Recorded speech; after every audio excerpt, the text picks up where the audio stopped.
Following the attacks of 9/11, over 2 million U.S. troops would be deployed to Iraq and Afghanistan in the War on Terror. Jeremy McMillan was one of them. You've prepared for this the best that you can. You either learn or you die. The Marine served 2 tours on the front lines. Each time he came home safely to his wife Danielle and daughter Alyssa, thankful for the training that kept him alive. You're taught that you are the most fierce weapon on the battlefield, which is true, because of the mentality. Your mind can make your body do so many things. But no amount of training could prepare him for the battle to come. Months after coming home from his second tour, Jeremy still couldn't escape the horrific memories of war. You're not sleeping. You're wondering what the guy out there is doing right now. And you're hearing the air go over, and you're hearing the bombs drop. You're hearing the vehicles and the tanks leave, and you're hearing people come in with the casualties. You can't not just think that way. It doesn't just go away. It's just like it's forever burnt in your heart and your mind. He went on to become an infantry instructor at Camp Lejeune. By now, he was drinking heavily, and paranoia was beginning to set in.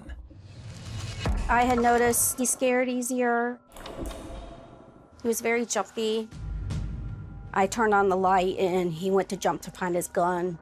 That was really, really hard on me. I couldn't go upstairs with people behind me. I didn't like having my eyes closed in the shower where I didn't know what was around me.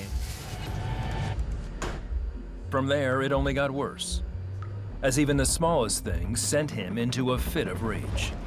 Alcohol made him a really mean man. I didn't want to be around it anymore. Often, Danielle took their daughter and stayed with family in Georgia. He would, say, I'm sorry, and, I will do better, and then things would be good, and then it'd just go right back. It was really a roller coaster.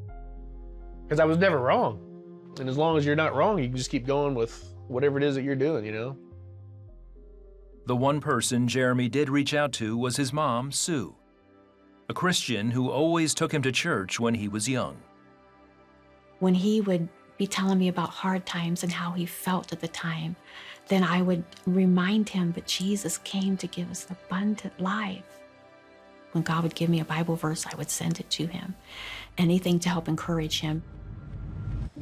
But as he'd done for years, Jeremy still refused to admit he had a problem, even after he was denied re-enlistment in 2009 because of being overweight.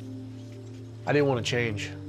I had convinced myself that people were against me and the bar life is where I belong, this is where I need to be. I had an excuse probably for everything. After the Marines, he started working as a government contractor. Then one day in 2012, he ended up in the ER with severe chest pains. But it wasn't a heart attack. It was a panic attack. You probably have a bad case of PTSD. I was like, no, I don't. I don't have that. I was in denial and I put blame everywhere but myself. So as long as you can keep that game going, then you don't have a problem. But with the panic attacks coming more frequently and his family looking like another casualty, Jeremy began to realize he needed help.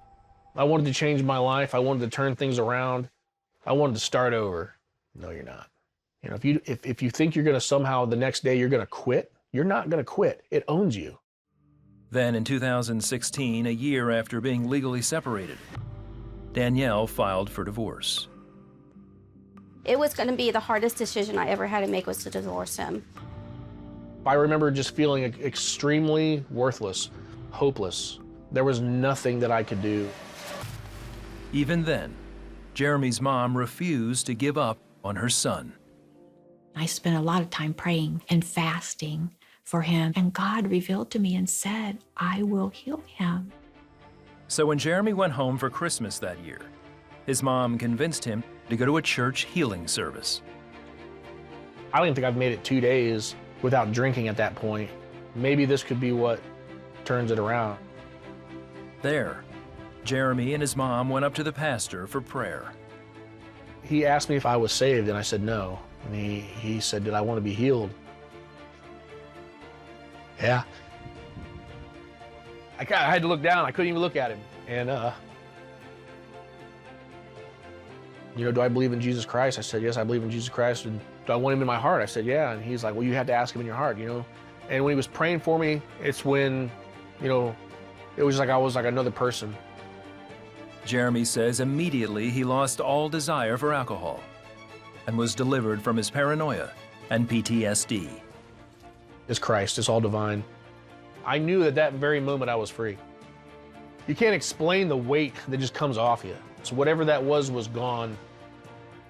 Now putting their focus on God, Jeremy and Danielle rebuilt their marriage. He now runs a barbecue business and still works with the Marine Corps as a contractor. I think we were doomed if God had not come into our lives. I mean, it would have been done. We would have been done. I don't see this life the same anymore. I turn to God before I turn to man. He has made me new. I have faith in that.